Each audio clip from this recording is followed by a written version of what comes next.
the casinos of Las Vegas, a playground for the rich and famous, and at one time, a cash pipeline straight to America's mafia. The movie Casino portrayed the high-stakes battle fought between the mob and the law for the soul of the city. They're agents, Frankie, look at this. But the true story is even more astonishing. Tony said, we gotta whack this guy. And just as violent. I opened up the door, and that's when I proceeded to kill him. Now law enforcers, some talking for the first time, reveal the inside story of their war on the mob. The surveillance.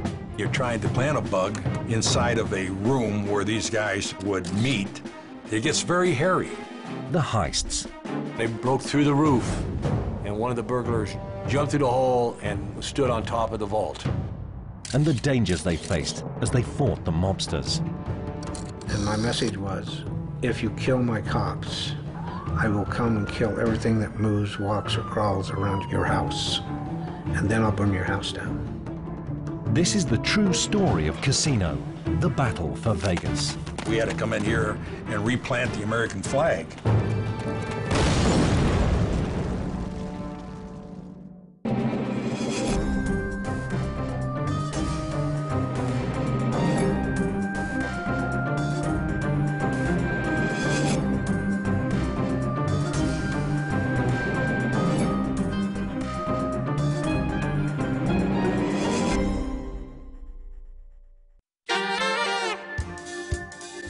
The movie Casino, directed by Martin Scorsese and released in 1995, was a glossy Hollywood crime drama.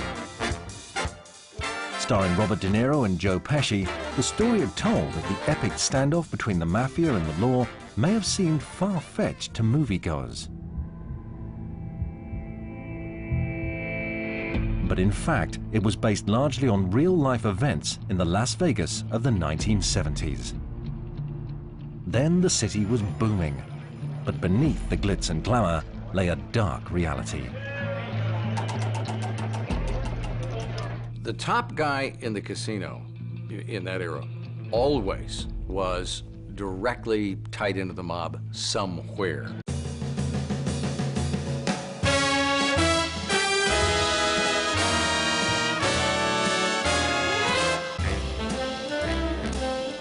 From the 1930s onwards, 5 mafia families had secretly taken control of nearly all the big casinos.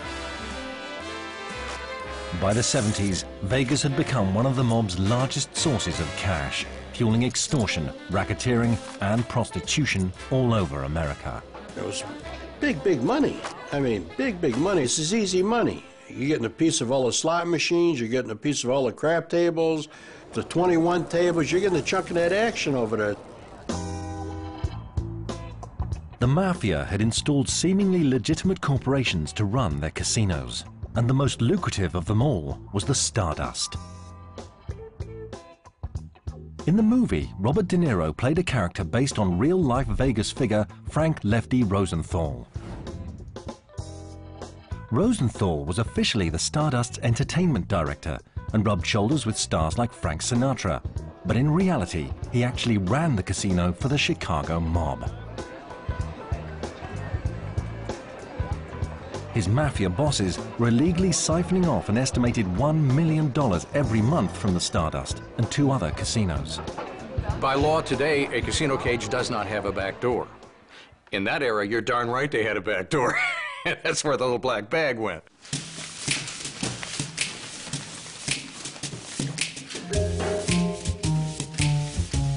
If it could have been proved that the real owners of the Stardust were the Chicago Mafia, then the authorities would have shut the casino down. So the mob came up with a way of pocketing their cash without leaving any trace in the accounts. It was known as the skim. I always knew that we drew a skim out of Vegas, always knew it. But that's something we never talked about, because once you start talking about it, you would lose that skim. There would be too many problems. But the success of the skim gave the mob a dilemma. While millions disappeared out the back door of its casinos, some employees started some skimming of their own. Consider you're a casino dealer making, I don't know, $100 a day, whatever you made in that era, and you're handling tens of thousands of dollars in cash. There's a real temptation to stick some of that in your pocket.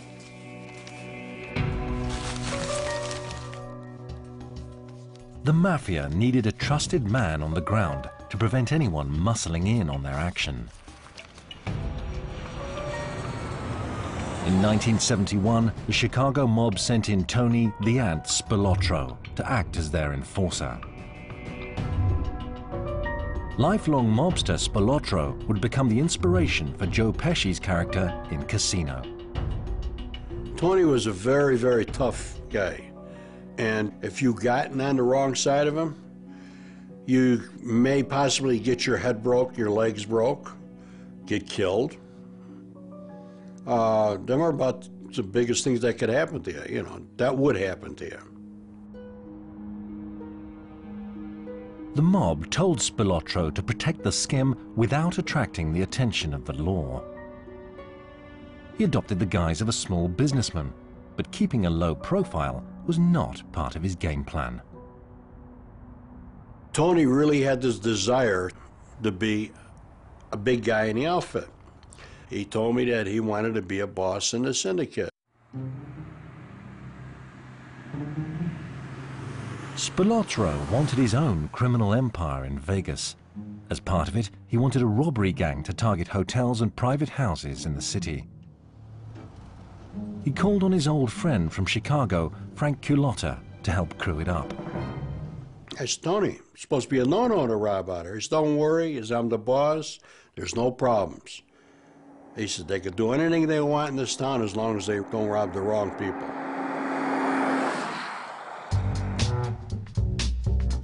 In the hotels and the wealthy suburbs of Vegas, Culotta and his crew found rich pickings. I mean, I made a lot of money in Vegas, a lot of money. And Tony got a portion of the big score.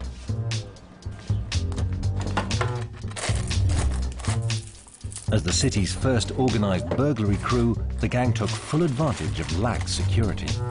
I mean, it was not a big deal to go in a house and find 15 to 30,000 in a drawer. I was just laying there.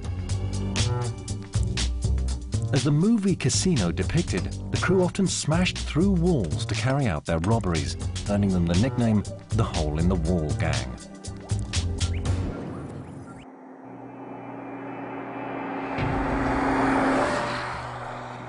Spilotro had masterminded his very own crime spree, including burglary, extortion, and arson, and it didn't stop there.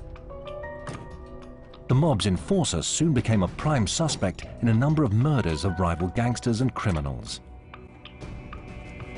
In fact, in his first 3 years in Vegas, there were more gangland killings than in the previous 25 years combined. I don't believe he's killed as many people as they said, but he's killed quite a bit, you know.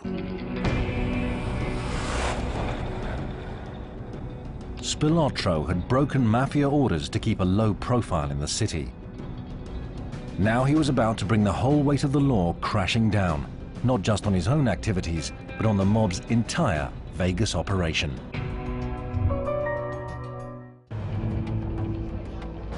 By 1979, just as in the movie Casino, money secretly skimmed from Vegas casinos was one of the mafia's biggest sources of cash. And their enforcer, Tony Spilotro, was attracting the attention of the authorities with his violent crime spree. Everyone knew that the mob ran Vegas,